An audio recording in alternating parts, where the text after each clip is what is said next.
Hello বন্ধুরা, welcome back to my channel. আজকের আমি আর আমার দিদি চলে এসেছি এক্সপ্রেস হেয়ারে হেয়ার কাটিং করতে। পুজোর সামনে হেয়ার কাটিং নিউ লুক না হলে হয়? তো আমরা চলে এসেছি দুজনে মিলে দুপুরবেলা, কারণ মর্নিং আর ইভিনিংয়ের দিকে পার্লারে খুবই ভিড় হয়। তো আমি বিয়ানকে ঘরে রেখে চট জলদি চলে এসেছি এক্সপ্রেস হেয়ারে হেয়ার কাটিং করতে। ভেতরে দুজন ছিল, দুজনের লাইনের পরেও আমি ছিলাম। তো দেখুন, এটার নাম হচ্ছে পার্লারটার এক্সপ্রেস হেয়ার, যেখানে হেয়ার কাট আর হেয়ারের এনি রকম ট্রিটমেন্ট সব কিছু এর ভেতরে হয়। তো দুজন কমপ্লিট হয়ে যাওয়ার পর এবার আমার টার্ন এসছে যে আমার হেয়ার কাটিং হবে। তো চলুন ভেতরে এন্ট্রি নিচ্ছি, এখন পার্লার খালি আছে। তো আমি বসে যাই চট জলদি হেয়ার কাটিং করতে। দেখুন, আমি বসে গেছি ফাইনালি এখানে হেয়ার কাটিংয়ের জন্য। 2 বছর হয়ে গেছে আমি কোনো হেয়ার কাটিং করিনি, কারণ ছোট ছোট চুল নিয়ে আর এই বেবি নিয়ে আমার পক্ষে সামলানো একদমই পসিবল নয়।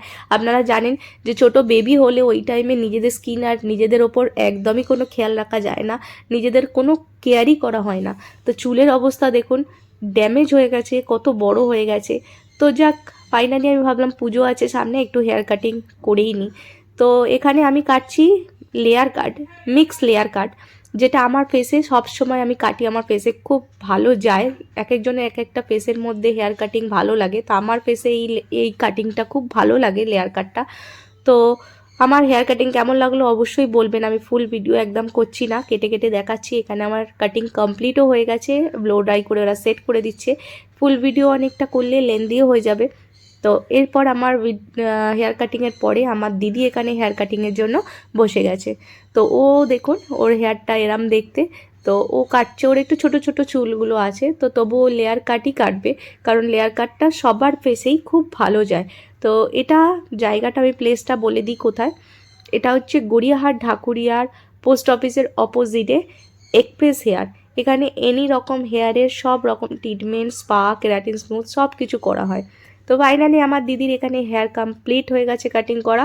আর এখানে ওরা ব্লো ড্রাই করে দেওয়ার পর রোলার দিয়ে ওর হেয়ারটাকে সেট করে দিচ্ছে। ওর হেয়ার অলমোস্ট সেট হয়ে গেছে। এবার ওর পিছনের হেয়ারটাকে খুলে আপনাদের দেখাবে যে কিরম কাটিং হয়েছে।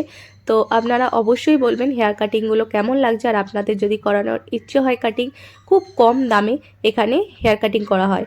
বলে দিচ্ছি, এনি হেয়ার কাট 200, অনলি 200 টাকায় এনি হেয়ার কাট খুব ভালো কাটিং করে। তো এখানে আমার দিদির দেখুন, চুলটাও ক্লিপ বেঁধে রেখেছিল বলে একটু পাম্পিং হয়ে রয়েছে, তো খুবই ভালো কাটিং হয়েছে দেখুন।